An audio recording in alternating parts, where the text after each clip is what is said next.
ನಮಸ್ಕಾರ ವೀಕ್ಷಕರೇ, ಇವತ್ತು ನಾವು ಚಿಕ್ಕಮಗಳೂರಿನಲ್ಲಿ ನಡೆದಂತಹ ಅಂತಾರಾಷ್ಟ್ರೀಯ ಪ್ರಜಾಪ್ರಭುತ್ವದ ಒಂದು ವಿಚಾರವನ್ನು ತಿಳಿದುಕೊಳ್ಳೋಣ. ಯಾರೆಲ್ಲ ನಮ್ಮ ಚಾನಲನ್ನು ನೋಡ್ತಾ ಇದ್ದೀರಾ ದಯಮಾಡಿ ಸಬ್ಸ್ಕ್ರೈಬ್ ಮಾಡಿ, ಲೈಕ್ ಮಾಡಿ, ಸಪೋರ್ಟ್ ಮಾಡಿ ಅಂತ ಹೇಳ್ಬಿಟ್ಟು ಕೇಳ್ಕೊಳ್ತಾ ಇದ್ದೀನಿ ಫ್ರೆಂಡ್ಸ್.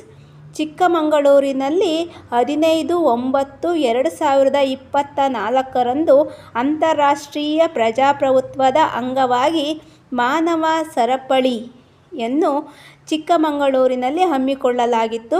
ಇದು ಮಾಗಡಿ ಕೈಮರದಿಂದ ಅಂದರೆ ಮಾಗಡಿ ಹ್ಯಾಂಡ್ ಪೋಸ್ಟ್ನಿಂದ ಪ್ರಾರಂಭವಾಗಿ ಚಿಕ್ಕಮಗಳೂರು, ಹಿರೇಗೌಜ, ಸಕ್ರಾಯಪಟ್ಟಣ, ತರೀಕೆರೆ ಪಟ್ಟಣ, ಹೆಮ್ಸಿ ಹಳ್ಳಿಯಲ್ಲಿ ಮುಕ್ತಾಯಗೊಳ್ಳುತ್ತದೆ. ಈ ದಿನದ ಅಂತಾರಾಷ್ಟ್ರೀಯ ಪ್ರಜಾಪ್ರಭುತ್ವದ ಒಂದು ಉದ್ದೇಶ ಏನಪ್ಪ ಅಂತಂದರೆ, ಪ್ರಜಾಪ್ರಭುತ್ವದ ಬಗ್ಗೆ ಹಳ್ಳಿಯವರಿಗಿಂದ ಹಿಡಿದು ಸಿಟಿಯವರಿಗೆ ಎಲ್ಲರಿಗೂ ಕೂಡ ಒಂದು ಪ್ರಜಾಪ್ರಭುತ್ವದ ಅರಿವನ್ನು ಮೂಡಿಸುವಂಥ ಒಂದು ಉದ್ದೇಶವನ್ನು ಇದರಲ್ಲಿ ಹೊಂದಲಾಗಿತ್ತು. ಅದರ ಜೊತೆಗೆ ಮಾನವ ಸರಪಳಿಯನ್ನು ಮಾಡಿ ಇದರ ಒಂದು ಜಾಗೃತಿಯನ್ನು ಮೂಡಿಸಲಾಗಿತ್ತು. ಈ ಒಂದು ಕಾರ್ಯಕ್ರಮಕ್ಕೆ ಚಿಕ್ಕಮಗಳೂರಿನ ಎಲ್ಲ ಶಾಲೆಯ, ಅದರ ಜೊತೆಗೆ ಅಕ್ಕಪಕ್ಕದ ಅರಸೀಕೆರೆ ಆಗಿರ್ಬೋದು, ಜವಗಲ್ಲು, ಇಲ್ಲೆಲ್ಲ ಶಾಲೆಯ ಮಕ್ಕಳನ್ನು ಕೂಡ ಕರೆದುಕೊಂಡು ಬಂದು ಈ ಒಂದು ಕಾರ್ಯಕ್ರಮದಲ್ಲಿ ಪಾಲ್ಗೊಳ್ಳಲಾಗಿತ್ತು.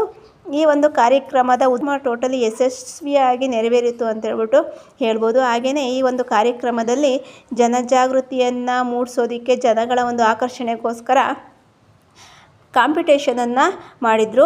ಅದರಲ್ಲಿ ಮಕ್ಕಳಿಗೋಸ್ಕರ ಫ್ಯಾನ್ಸಿ ಡ್ರೆಸ್ ಕಾಂಪಿಟೇಷನ್ನು, ಅದರ ಜೊತೆಗೆ ಗ್ರೂಪ್ ಡ್ಯಾನ್ಸ್ಗಳ ಒಂದು ಕಾಂಪಿಟೇಷನ್ನು, ಜನರ ಒಂದು ಅರಿವನ್ನು ಮೂಡಿಸ್ತಕ್ಕಂಥ ಒಂದು ಫ್ಯಾನ್ಸಿ ಡ್ರೆಸ್ಗಳ ಕಾಂಪಿಟೇಷನನ್ನು ಇಲ್ಲಿ ಮಾಡಲಾಗಿತ್ತು. ಅಲ್ಲಿ ವಿವಿಧ ರೀತಿಯಾದಂಥ ಒಂದು ಡ್ರೆಸ್ಗಳನ್ನು ಹಾಕೊಂಡ್ಬಂದಿರು. ಅದಕ್ಕೆ ಓಬವ್ವ ಆಗಿರ್ಬೋದು, ಭಗತ್ ಸಿಂಗ್ ಆಗಿರ್ಬೋದು, ಕಿತ್ತೂರು ರಾಣಿ ಚೆನ್ನಮ್ಮ, ಅದರ ಜೊತೆಗೆ ಮೊಬೈಲನ್ನು ಅವೇರ್ನೆಸ್ಸನ್ನು ಮೂಡಿಸ್ತಕ್ಕಂಥ ಒಂದು ಫ್ಯಾನ್ಸಿ ಡ್ರೆಸ್ ಇವೆಲ್ಲವನ್ನು ಕೂಡ ಹಾಕಿಸ್ಕೊಂಡು ಕರ್ಕೊಬಂದಿದ್ರು. ಮಕ್ಕಳಿಗೆ ಮೊಬೈಲನ್ನು ಅತಿಯಾಗಿ ಕೊಡಬೇಡಿ. ಯಾಕೆ ಅಂತಂದರೆ ಇತ್ತೀಚಿನ ದಿನಗಳಲ್ಲಿ ಮಕ್ಕಳ ಮಾನಸಿಕ ಸ್ವಾಸ್ಥ್ಯ ಹಾಳಾಗ್ತಾ ಇದೆ. ಮಾನಸಿಕ ಸ್ವಾಸ್ಥ್ಯವನ್ನು ನಾವು ಹೆತ್ತವರೇ ಹಾಳು ಮಾಡದ ರೀತಿಯಲ್ಲಿ ಆಗ್ತದೆ. ಹಾಗಾಗಿ ಮಕ್ಕಳಲ್ಲಿ ಮೊಬೈಲನ್ನು ಬಿಟ್ಟು ಬೇರೆ ಆ್ಯಕ್ಟಿವಿಟೀಸನ್ನು ಬೆಳೆಸಿ, ಅದ್ರ ಜೊತೆಗೆ ನಿಮ್ಮ ಮಕ್ಕಳ ಆರೋಗ್ಯ, ನಿಮ್ಮ ಮಕ್ಕಳ ಮಾನಸಿಕ ಸ್ವಾಸ್ಥ್ಯ ನಿಮ್ಮ ಕೈಯಲ್ಲೇ ಅನ್ನುವಂಥ ಒಂದು ವಿಚಾರವನ್ನು ಇಟ್ಕೊಂಡು ಈ ಒಂದು ಫ್ಯಾನ್ಸಿ ಡ್ರೆಸ್ ಕಾಂಪಿಟೇಷನನ್ನು ಕೂಡ ಇಲ್ಲಿ ಮಾಡಿಸಲಾಗಿತ್ತು. ಈ ಒಂದು ಕಾರ್ಯಕ್ರಮ ಮಾನವ ಸರಪಳಿ ಅನ್ನುವಂಥ ಒಂದು ಕಾರ್ಯಕ್ರಮ ಏನು ಮಾಡ್ಕೊಂಡಿದ್ವಿ, ಪ್ರಜಾಪ್ರಭುತ್ವದ ಅಂಗವಾಗಿ ಮಾನವ ಸರಪಳಿ ಕಾರ್ಯಕ್ರಮವನ್ನು ಇಡೀ ರಾಜ್ಯಾದ್ಯಂತ ಏಕಕಾಲದಲ್ಲಿ ಹಮ್ಮಿಕೊಳ್ಳಲಾಗಿತ್ತಂತೆ. ನಾವಿಲ್ಲಿ ಮಾಡಿರ್ತಕ್ಕಂಥದ್ದು ಚಿಕ್ಕಮಗಳೂರಿನಲ್ಲಿ ನಡೆದಂತಹ ಒಂದು ಕಾರ್ಯಕ್ರಮವನ್ನು ನಾವಿಲ್ಲಿ ತೋರಿಸಿದ್ದೀವಿ.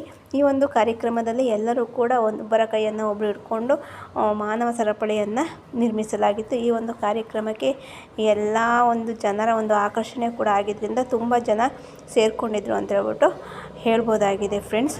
ಈ ಒಂದು ಪ್ರಜಾಪ್ರಭುತ್ವ ವ್ಯವಸ್ಥೆ, ನಮ್ಮ ದೇಶ ಒಂದು ಬೃಹತ್ ಪ್ರಜಾಪ್ರಭುತ್ವ ವ್ಯವಸ್ಥೆಯಾಗಿರ್ತಕ್ಕಂಥದ್ದು. ಈ ನಮ್ಮ ಒಂದು ಪ್ರಜಾಪ್ರಭುತ್ವ ವ್ಯವಸ್ಥೆಯಲ್ಲಿ ಜನರಿಂದ ಜನರಿಗೋಸ್ಕರ ಜನರೇ ಆಳ್ವಿಕೆಯನ್ನು ಮಾಡ್ತಕ್ಕಂಥ ಒಂದು ವ್ಯವಸ್ಥೆಯೇ ಪ್ರಜಾಪ್ರಭುತ್ವ ಅನ್ನೋದನ್ನು ನಾವು ತಿಳ್ಕೊಂಡಿದ್ದೀವಿ. ನಾವಿಲ್ಲಿ ಸಂವಿಧಾನದ ಪೂರ್ವ ಪೀಠಿಕೆಯನ್ನು ಗಮನಿಸ್ತಾ ಇದ್ದೀವಿ. ನಮ್ಮ ಒಂದು ಪೂರ್ವ ಪೀಠಿಕೆ ನಮಗೆ ಕೊಟ್ಟಂಥ ಡಾಕ್ಟರ್ BR ಅಂಬೇಡ್ಕರ್ ಅವರು ಕೊಟ್ಟಿರ್ತಕ್ಕಂಥ ಸಂವಿಧಾನದ ಪೂರ್ವ ಪೀಠಿಕೆಯನ್ನು ಹಾಕೊಂಡು ಆ ಒಂದು ಸಂವಿಧಾನಕ್ಕೆ ಅನುಗುಣವಾಗಿ ನಮ್ಮ ದೇಶದಲ್ಲಿ ಒಂದು ಪ್ರಜಾಪ್ರಭುತ್ವ ವ್ಯವಸ್ಥೆ ನಡೀತಾ ಇದೆ ಅಂತ ಹೇಳ್ಬೋದು.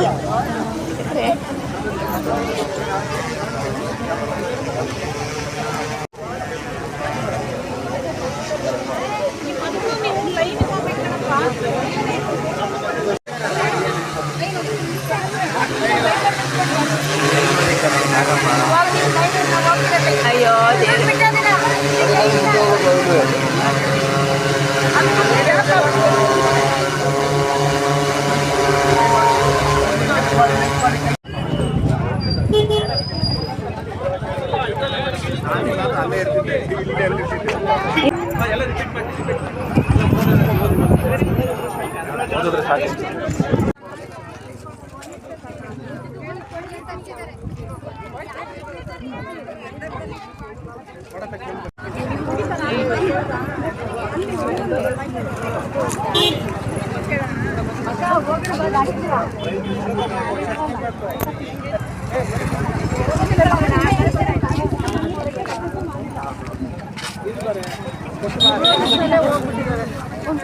ಫೋನೇ ರಿಸೀವ್ ಮಾಡ್ತಾಯಿಲ್ಲ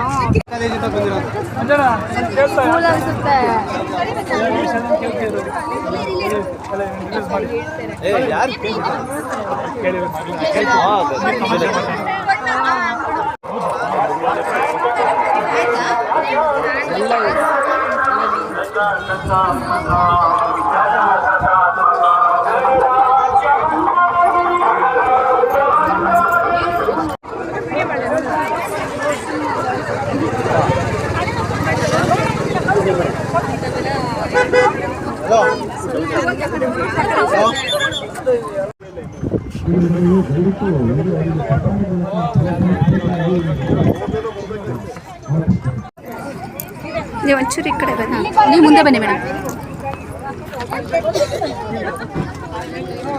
ಮೇಡಮ್ ಡ್ಯಾನ್ಸಿಗೆ ಒಂದು ಬರ್ಕೊಳ್ಳಿ ಮೇಡಮ್.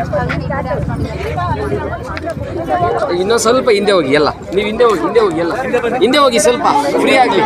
ಈಗ ಹುಡುಗರು ಮುಂದೆ ಬಂದು ಫ್ಯಾನ್ಸಿ ಡ್ರೆಸ್ ಸ್ವಲ್ಪ ಹೇಳ್ತಾರೆ, ಹಾಗಾಗಿ ಜಾಗ ಇರಲಿ ಅವರಿಗೆ ಮೇಡಮ್. ಎಲ್ಲ